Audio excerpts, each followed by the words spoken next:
这2年，安卓厂商的画风真是集体突变。你们看，以前的安卓机主打一个随时随地对标苹果，再看看现在，那是句句不离兼容苹果，仿佛已经和苹果组成了相亲相爱一家人。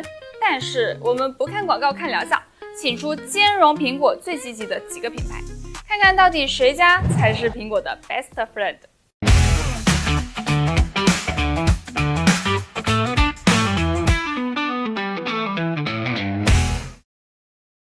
以前我用安卓和 iPhone 双持最苦恼的就是文件互传，要么注册微信小号专门用来传文件，要么就用 Local Send 这种第三方软件，体验嘛实在说不上是好。但是现在时代变了，这4家厂商就好像考前对过答案，只要在 App Store 下载各家的软件，就能和 iPhone 互传文件，并且全都支持 Live Photo， 传过去甚至还能正常编辑。要知道，就算是互传联盟，最多也只是传静态照片。看来互传联盟终究还是错付了。不过这样一来，荣耀的互传生态就让人有点绷不住了。不仅支持娘家互传、自家互传，现在还支持对家互传。以后华为用户想和苹果用户互传文件，那直接拉个荣耀用户中转就行了。但是功能归功能，体验归体验，他们和 iPhone 的互传都要依赖局域网。如果小米和 iPhone 连接的不是同一个局域网的话，互传里面就完全识别不到对方。另外3家就没这个问题，蓝厂、绿厂这2兄弟甚至还能和 iPhone 碰一碰，整体的互传体验会更好。说到这，我就要重点表扬一下 vivo 了。vivo 的 App 除了换机和互传，还有一个双机互联，用最通俗的话来讲就是流转。iPhone 接到的电话、短信、通知、剪贴板都能流转到 vivo， 那2台手机用起来就好像是1台手机，甚至连查找功能都做了适配。现在你可以用 vivo 来查找你的 iPhone。如果你手上恰好还有苹果电脑，那互联体验还能更好。Mac 上能做的事情可比 iPhone 丰富多了。Mac 和 iPhone 一样，也要安装各家的互联软件。小米互联服务和荣耀超级工作台可以在 App Store 直接安装。OPPO 的欧加互联和 vivo 的办公套件就麻烦一点，要去他们的官网下载。然后就会发现，这差距也太大了。小米的 UI 不如别家，功能也很单调，文件互传很好理解，而妙想桌面呢，就和苹果自家的屏幕镜像差不多。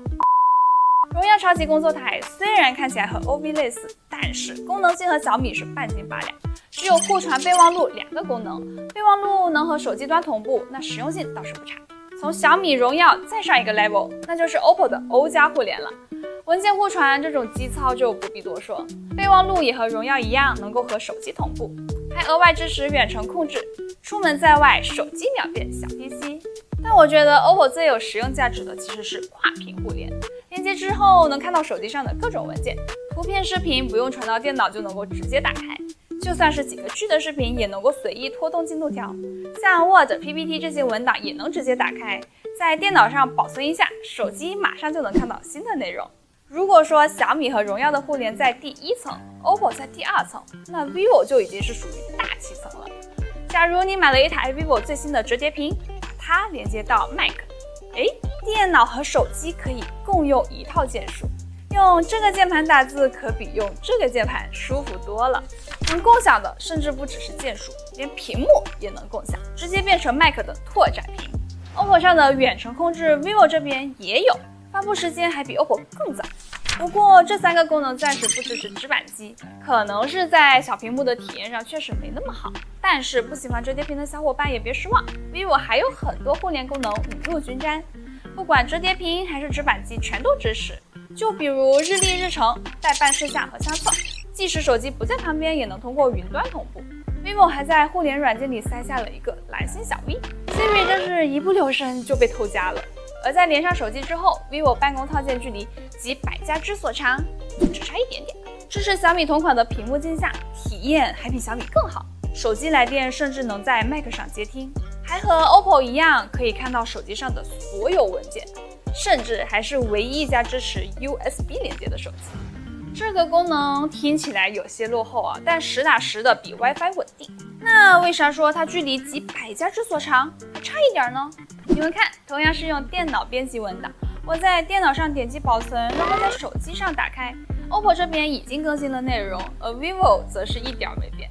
后来才发现 vivo 这个文件管理只是让你看看手机里有啥，实际打开文件是先缓存到电脑，然后再打开这个缓存好的文件。图片和视频呢也是同理，会有一个体感很强的加载过程，不如 OPPO 那样丝滑。只要 vivo 解决掉这个问题，就是名副其实的集大成者。但话又说回来，有时候影响 iPhone 用户换机的可能不只是 iPhone 或者 Mac， 还有 AirPods 和 Apple Watch。总不能买个新手机还要把耳机、手表也一起换掉吧？现在 vivo 也能看到 AirPods 的电量了，还能用上空间音频和查找功能。vivo 甚至连 Apple Watch 都没放过，运动数据、消息通知都能同步。不过这个功能暂时只支持 X Fold 5，其他机型呢还得再观望观望。我突然就有了一个大胆的想法，众所周知，折叠屏的微信可以作为平板登录。那我要是在 X Fold 5和 iPhone 登录同一个微信，再连接同一个 Apple Watch， 那收到消息之后，手表是不是会弹2次提醒？其实讲到这里，各家的互联已经都讲完了，到底谁是苹果的 best friend 呢？相信大家都有自己的答案。现在单从功能上讲，iPhone 和 Mac 自家的互联都已经不如安卓厂商们的功能丰富。接下来安卓厂商们要做的，已经不是比谁的新功能更多，而是比谁维护的更久。